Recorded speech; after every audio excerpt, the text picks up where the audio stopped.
So back in the summer of 1999, June or July, I can't remember what, Sports Fest came to Philadelphia.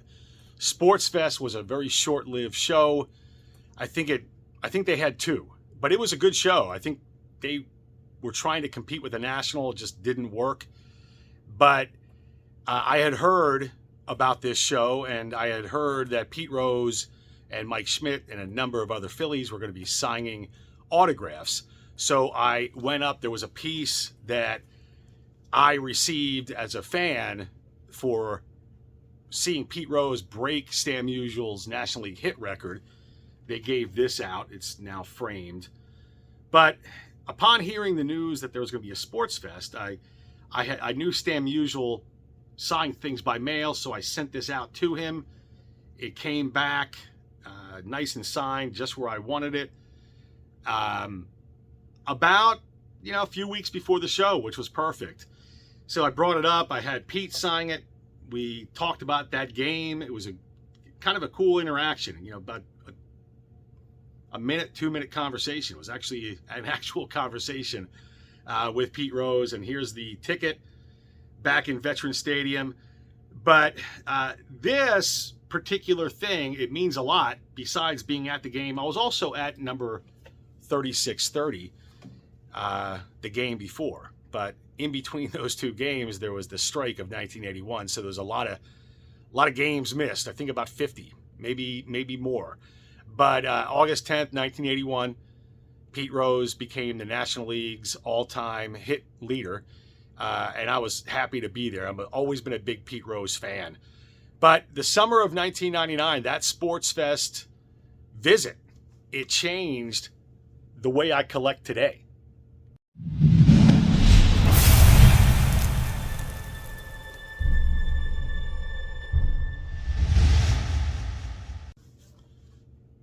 Hey, what's up, YouTube? This is Cardboard Coach Neil. And real quick, I got a shirt. I can't believe I actually did this. But, look, if you got a logo, you got to get a shirt, right? Even though if I'm the only one going to be wearing it. But that show in 1999 was, that changed the way I collect. The 90s were a lost decade for me. I did not do a lot of collecting. We're talking about, even from the late 80s. I bought a card here and there if I would be at like a mall show or something. This was before the internet, so you had to go to the mall if you wanted to get a new shirt. You couldn't just order it. So every now and then I had to go shopping. Just by happenstance, there might be a mall show, so I would look.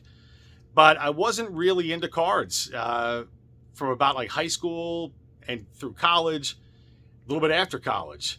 So in 1999, I drove up. I had just bought my first house a year before, and I kind of wanted to get my room, like a separate little room, with some cool sports stuff. And that was one of the favorite events I had witnessed in person. And still to this day, a huge Pete Rose fan.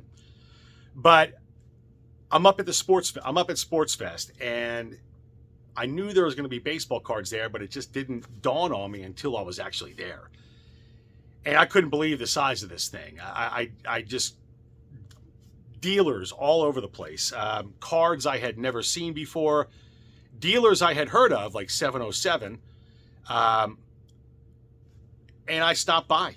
So I was talking to Levi and Jim for the first time ever. And Jim and I, we had a lot of conversations at a lot of shows afterwards for many, many years. Jim Fleck, for those of you who knew him, tremendous guy, just like Levi. May Jim, rest in peace. It's been a few years now, but he, just a solid guy to talk to. Looking at their cases, I noticed that there was, besides a ton of Mickey Mantles that I could never afford, some of them had these funky cases that I've soon found out and now identify as PSA slabs. The whole idea of grading was foreign to me, and I got the hunch at the time it was kind of foreign to Levi and to Jim. I mean, PSA, this was in the early stages of PSA, but I'm curious, and it was one of the first rabbit holes I ever went down. Many, many, many more to follow, but that was the first. And I went home, I looked at eBay, which was still kind of, to me, a new thing, and eBay was still kind of sort of in its infancy. There wasn't a lot of PSA information out there, not a lot of PSA cards, but away I went. I started buying some Pete Rose cards, didn't really know what the grades meant, started looking some more, this and that. I sent my first 4 vintage cards shortly thereafter from my childhood collection. I've shown maybe 1 or 2 of them before. But I remember them coming back, and I think there was 4 cards. I think I got 4. It was 4 cards. 1 was a 6. The other 3 were 5s. And again, I was expecting like 7s or 8s. Like, to me, these were nice looking cards. These were borderline mint. When I was little, cards were one of like 4 things. They were either beat up, they were either VG, they were excellent plus excellent, and then kind of minty, near mint. And there's no such thing as a PSA 10, by the way. I just refuse to believe that. Then I refuse to believe it now. I think it's all a crapshoot. But I will say, from 1999, early 2000, I was hooked on PSA slabs, and that lasted about 4 or 5 years until I started realizing, you know what? I mean, not everything has to be graded, and these guys are just giving opinions. And sometimes I think, their opinions are wrong. They may have had a bad day, but I digress. That's another episode maybe. So this went on and on. I switched gears a lot. I was never really a set collector. I have tried a couple times with the 67 set, with the 53 Bowman Color, and also a real quick and early exit for the 1933 Gouty, among others. But I was always a player guy. Rose, Schmidt, Aaron. I completed all of those guys.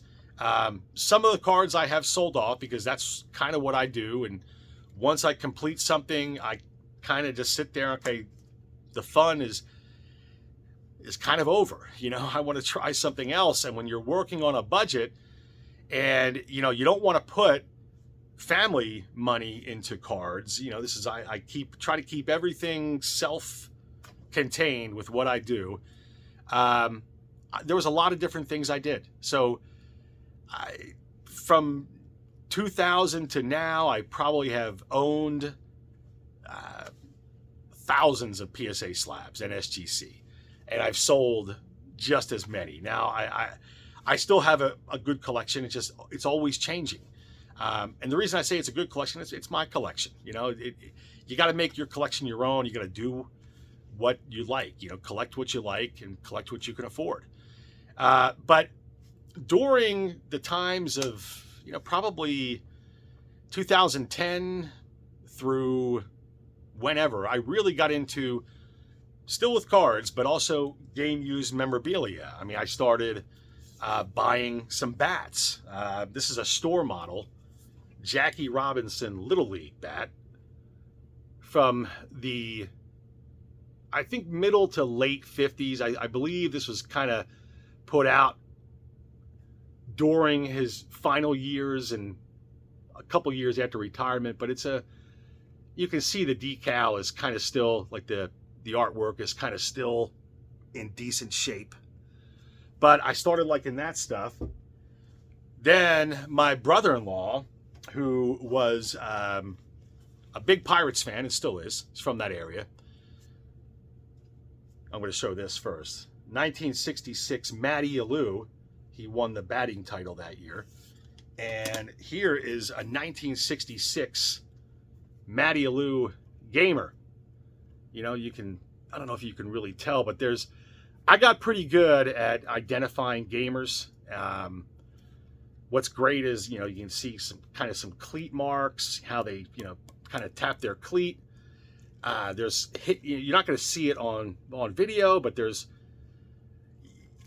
ball marks, of course, number 18 on the knob.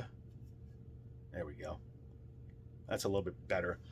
But I got into that kind of stuff. So I've kind of had been all over the place. And the reason for doing this video is I've noticed some people on their channel talking about the hows and the whys they collect. And this would have been a great idea for a first video, but I just kind of just wing it and get some ideas from others. Some, things it just makes sense to talk about. We all like talking about cards, right? We all like seeing cards. We all like talking about the hobby, hearing from other collectors, and I think it's important. So I kind of just wanted to share that.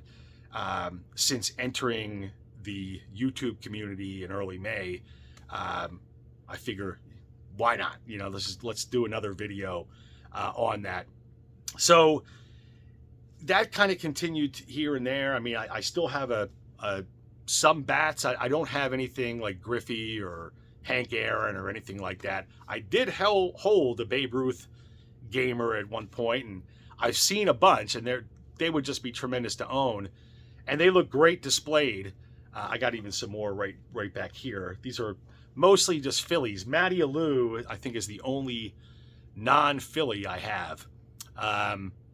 But it's just kind of cool stuff. I also, probably 2016 to about 2021 maybe, got into some Star Wars. So I collect Star Wars as well. This is an Italian Darth Vader, original 12 back. I'm not going to explain what that means, but this is from Italy. It's a kind of a cool card. It's a carded figure. So I kind of have done that too, but I feel like I'm kind of in the middle of a highway, with Star Wars on one side and cars going the other way, or cards going the other way, with the occasional scattering of whatever else I kind of see on YouTube. And that, to me, it's like I got to kind of make maybe a concerted effort to probably start getting rid of some of the Star Wars stuff. I mean, I'm more of a card guy. I think it's just easier. I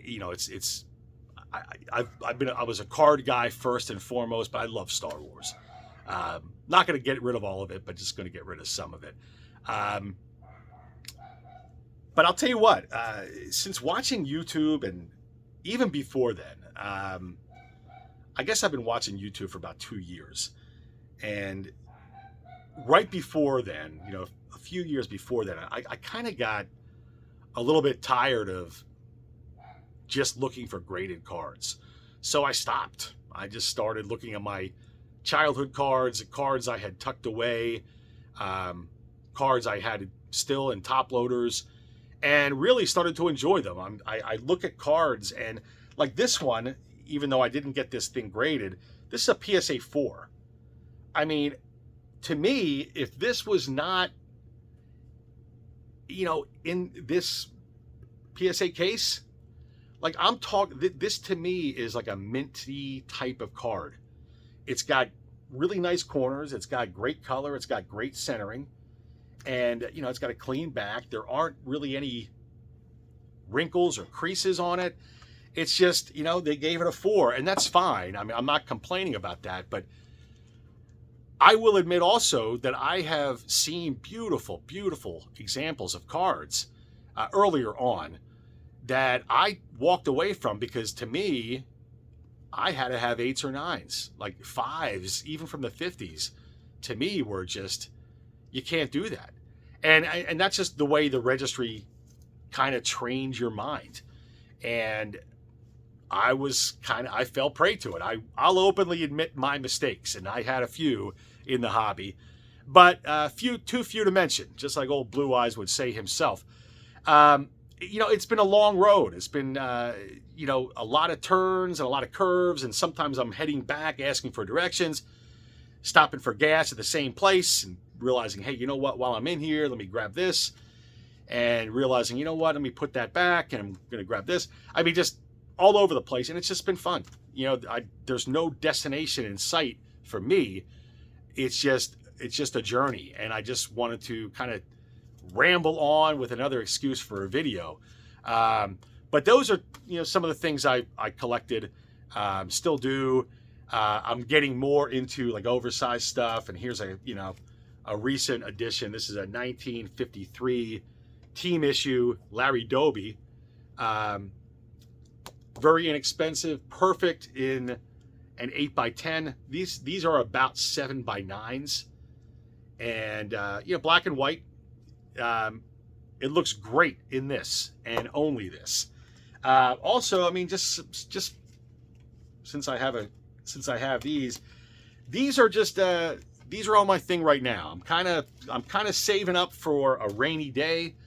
There's going to be some big cards in the horizon. I got some stuff on the way, stuff I haven't shown, but these were just out. So Dwight Evans, these are an eight card picture pack from the Boston Red Sox 1975. So we got Dewey, we got Fred Lynn, who was a great MVP rookie that year. We got Rico. I don't know if you're seeing these. I don't know if you saw the Fred Lynn. It was, let me just do this. Fred Lynn. We got Rico Petrocelli. I think that's Rick Burleson. Yep, Rick Burleson. And Denny Doyle. I did not know that Denny Doyle played for the Sox. We got Carlton Fisk. Kind of a rookie card of, Fred Lynn, like I showed. This is a rookie card of Jim Rice, in a way. It is 1975 team issue. And then, of course, Yaz himself. Look at that. I mean, that's just a great, great image. These are about 7x8, I'm going to guess. But they're, again, cool items. You could buy these things all day long and not even blink because they're, as long as you have the proper supplies handy. Speaking of which, check out, and I'm not getting paid, but Humongous Horde top loaders. They got, all sizes. They're identical to the more popular brands, but a lot less expensive. Humongous Horde, check them out. Also, I'm going to put a link if you guys are looking to get a shirt, because my neighbor Laurie, she did a fantastic job, and I'll put it up. Mellow Ink is her business. This thing, dry fit, it's fantastic, and $20.